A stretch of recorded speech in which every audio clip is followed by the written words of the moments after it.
Good day to everyone. Magandang araw po sa inyong lahat and welcome to the website of Philippine News. These are our stories for the day. Terror suspect Kenneth is charged, and according to the FBI, he is in a plot to join Al-Qaeda and the Taliban. A California State University dropout holding a Philippine passport has been indicted last November 28th by a federal grand jury on charges of plotting to join Al-Qaeda and attack U.S. troops abroad. The Federal Bureau of Investigation says it has thwarted a terrorist plot to kill Americans and bomb U.S. bases abroad, including the Philippines, but as of now, there is no local terror threat in Southern California connected to this case. 3 Southern California men, including Filipino Kenneth, age 23, from Ontario, California, were arrested Friday, November 16, in Chino, California.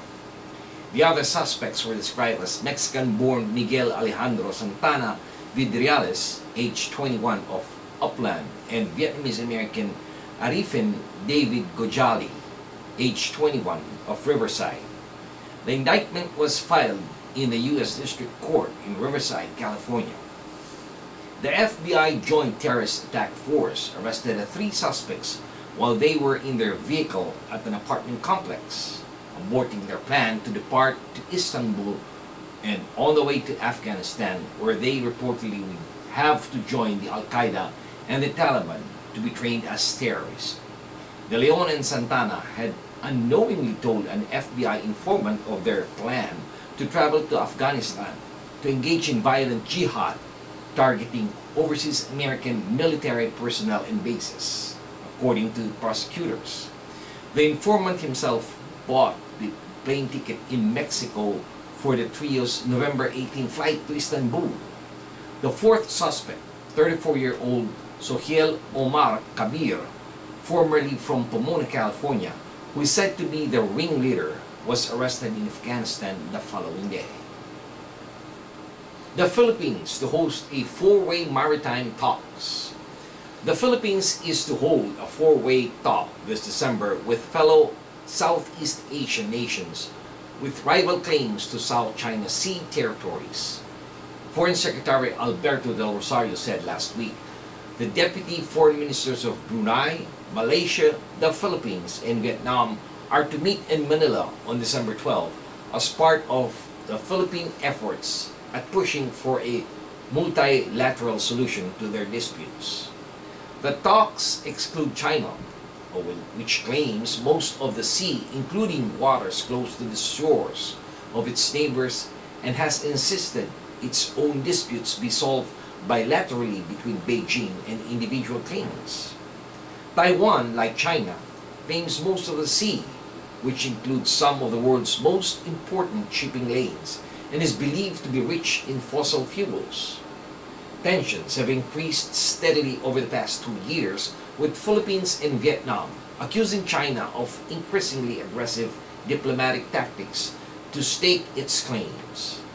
Del Rosario's announcement came just a day after he returned home from a regional summit in Cambodia that was overshadowed by the dispute. Philippine Americans marks Phil-Am rise in Daly City, where everyone who is someone in Daly City, California, showed up at the City Hall Rotunda recently to celebrate the premiere of the film dedicated to them and their storied town, especially City Library Commissioner Erlinda Tionco Galion. Galion, whose journey from a cloistered student in her family-owned school in Manila to sought-after benefactress of many community organizations. She chronicled in Daly City growing up in America, the Brian Kingston documentary commemorating the centennial of Daly City. Ken Kashiwahara narrated the film that tells the story of Daly City's earliest from its agricultural roots, led by John Daly, to its post-World War II housing boom, to today's emergence as a diverse Pacific Rim cultural hub. Note that Daly City's history is a microcosm of the history of California, or that of the United States for that matter. Daly City has the highest concentration of Filipinos in any place in the continental United States.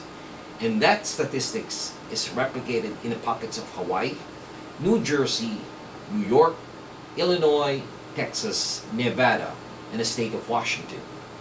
Last year, Daly City turned 100, and it was known as being the town built on a dairy and vegetable farm that gave safe haven to refugees from the San Francisco in the 1906 earthquake. Town leaders are looking to the following year when Daly City and Colma, in partnership with the KM2 Communications, would bring Daly City's 100-year history back to life. The endless Pacquiao Marquez conflict is returning to Las Vegas. The never-ending conflict between Manny Pacquiao versus Juan Manuel Marquez will be back in the Sin City on Saturday, December 8th, and the boxing fans are told to come well prepared. Now the action is every boxing pundit is talking about is that we hear a lot from the Pacman camp, this pre-fight bravado of an early knockout. Even as Pacquiao's Hall of Fame trainer, Freddie Roach, admits that the Marquez puzzle is not the kind of present you want for the holidays. The forecast is intense, explosive action inside the MGM Grand Arena, and biting cold and dry wind outside the strip. Well, all things considered, the Pacquiao-Marquez fourth skirmish is expected to be an extremely intense bout, with two evenly matched veteran ring gladiators trying to outdo each other to prove a very significant point. Another fiasco aside, this fight should ultimately settle everything there is to settle. The whines, the doubts, the myriads of unanswered questions that still linger in the minds of boxing fans in Las Vegas, in the Philippines, in Mexico, and everywhere else. And this has been your weekly news in review. This news has been brought to you by the premier Philippine American newspaper here in the United States, the Philippine News. On behalf of the management and staff of the Philippine News, this is David Rodriguez signing off and thanking everyone for listening. Maraming salamat po. Have a wonderful week and mabuhay po sa inyong lahat.